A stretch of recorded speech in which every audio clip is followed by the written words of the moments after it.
అందరికీ నమస్కారం అండి. నా పేరు ముత్యాలరావు. మీరు చూస్తున్నారు పిఎంఆర్ స్టైల్ వ్లాగ్స్. దయచేసి వీడియో లాస్ట్ వరకు చూడండి. మన సనాతన ధర్మంలో లేని వారికి, అనాథలకి అన్నం పెట్టడం అనేది మన జీవన విధానంలో అంతర్భాగం. మన ధర్మశాస్త్రాలు మనకు చెప్పేది ఏమిటంటే, మనం సంపాదించిన దాంట్లో 1/4 వంతు దాన ధర్మాలకు ఖర్చు పెట్టాలి అని చెబుతున్నాయి. ఎందుకని అంటే, మనం ఏ క్షణంలో చనిపోతామో ఎవరికీ తెలియదు. నిత్యం సన్నిహితో మృత్యుహు అంటుంది శాస్త్రం. అంటే ఎప్పుడూ నీడలా మన వెంబడే ఉండేది ఏమిటి అంటే మృత్యు. అందుకే నిత్యమా జీవితం నీటిపై బుగ్గ అంటారు. అంటే నీటి మీద ఉండేటటువంటి బుడగలు ఎలాగైతే క్షణకాలంలో నశించిపోతాయో, మన జీవితాలు కూడా ఎప్పుడు ఎలా నశించిపోతాయో ఎవరికీ తెలియదు. అందుకని చెప్పి కురు పుణ్యం అహోరాత్రం అని మన శాస్త్రాలు మనకు చెబుతున్నాయి. అంటే రాత్రి పగలు అని ఏం చూడబాకు, నీకు ఎప్పుడు సమయం కుదిరితే అప్పుడు దాన ధర్మాలు చేసుకో. అంటే దానం చేయడం అంటే ఇక్కడ నువ్వు ఎవరికో పెడుతున్నట్టు కాదు దాని అర్థం, నీ గురించే.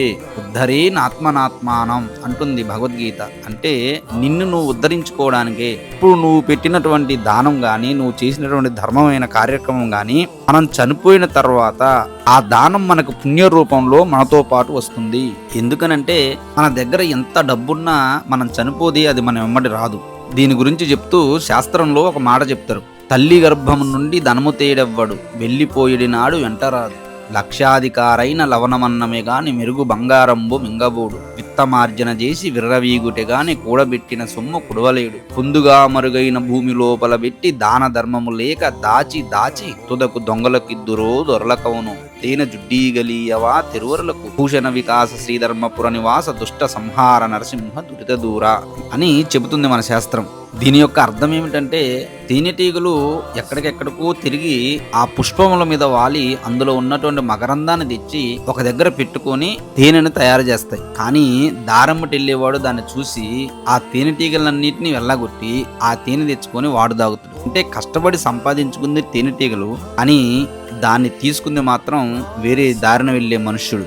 అలాగే నువ్వు సంపాదించి దాచిపెట్టుకుంది కూడా దొంగల పాలు, లేదంటే ఇన్కమ్ ట్యాక్స్ రూపంలో గవర్నమెంట్ వాళ్ళు, లేదంటే ఇంకెవరో, మొత్తం మీదైతే నువ్వు దాచుకుంది ఖచ్చితంగా ఏదో ఒక రూపంలో ఎవరో ఒకరు తీసుకుని వెళ్తారు. కానీ నువ్వు చేసినటువంటి దానం మాత్రం అది పుణ్య రూపంలో మనం చనిపోయినా కూడా మనతోనే వస్తుంది. ఇప్పటితో పోదు మన జీవితం. జాతస్య హిధ్రువో మృత్యు ధ్రువం జన్మమృతస్య చ అంటుంది భగవద్గీత. అంటే చనిపోయిన తర్వాత నువ్వు మళ్ళీ పుడతావు. అప్పుడు నీకు మళ్ళీ అన్నం కావాలి, నీకు మళ్ళీ వస్త్రాలు కావాలి, ఇల్లు కావాలి. ఇవన్నీ కావాలంటే ఇవన్నీ మనకి ఇచ్చే ముందు భగవంతుడు ఒకసారి మన గత జన్మను చూస్తాడట. ఈడు గత జన్మలో ఎవరికైనా ఏదైనా పెట్టాడా అని. అప్పుడు మన ఖాతాలో దాన ధర్మాలు చేసిన పుణ్యం లేదనుకోండి, అప్పుడు మనం కూడా వీళ్ళకి లాగా ఇంకొకళ్ళు పిడితే తప్ప తినలేని పరిస్థితి ఏర్పడుతుంది. ఇటువంటి పరిస్థితి మనకు రావద్దు అంటే మన శరీరంలో ఓపిక ఉన్నప్పుడే కష్టపడి పనిచేసి ఆ డబ్బులతో లేని వారికి దాన ధర్మాలు చేస్తే అది మనల్ని కాపాడుతుంది అని మనకు శాస్త్రాలు చెప్తున్నాయి. అందుకే మనం ఎవరికైనా ఏదైనా పెట్టేటప్పుడు వారి కాళ్ళకి నమస్కారం చేస్తాం. అంటే దాని అర్థం ఏమిటంటే, నేను పెడుతుంది మీరు తినడం వల్ల అది పుణ్యంగా మారి మళ్ళీ నాకే వస్తుంది. కాబట్టి మీరు నేను పెట్టింది తింటున్నారు కాబట్టి మీరు భగవత్ స్వరూపులు అని చెప్పి వాళ్ళ కాళ్ళకి మనం నమస్కారం చేస్తాం. అలా కాకుండా నేను పెట్టేవాడిని నువ్వు తినేవాడివి అని అహంకారంతో పెడితే గనక నువ్వు పెట్టినందుకు ఆ పుణ్యం కూడా నీకు రాదు అని శాస్త్రాలు చెప్తారు. అయితే ఇక్కడ నేను ఒక విషయం చెప్పదలుచుకున్నాను అండి. దయచేసి వినే ప్రయత్నం చేయండి. ప్రస్తుతానికి నేను కాశీలోని పరమ పవిత్రమైనటువంటి గంగా నది ఒడ్డున నిలబడి చెప్తున్నానండి.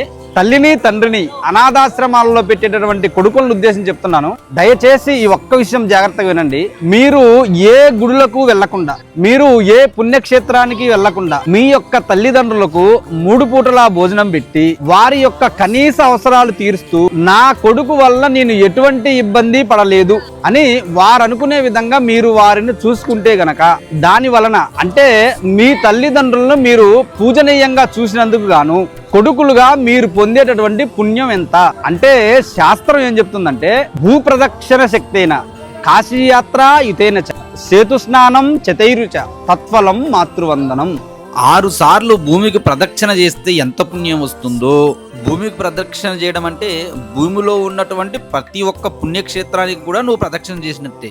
అలాగే కాశీ యాత్ర చేస్తే ఎంత పుణ్యం వస్తుందో, అలాగే పర్వదినాలలో సముద్ర స్నానం 100 సార్లు చేస్తే ఎంత ఫలితం వస్తుందో అంత గొప్ప ఫలితం కేవలం తల్లికి తండ్రికి నమస్కారం చేసినంత మాత్రాన వస్తుంది.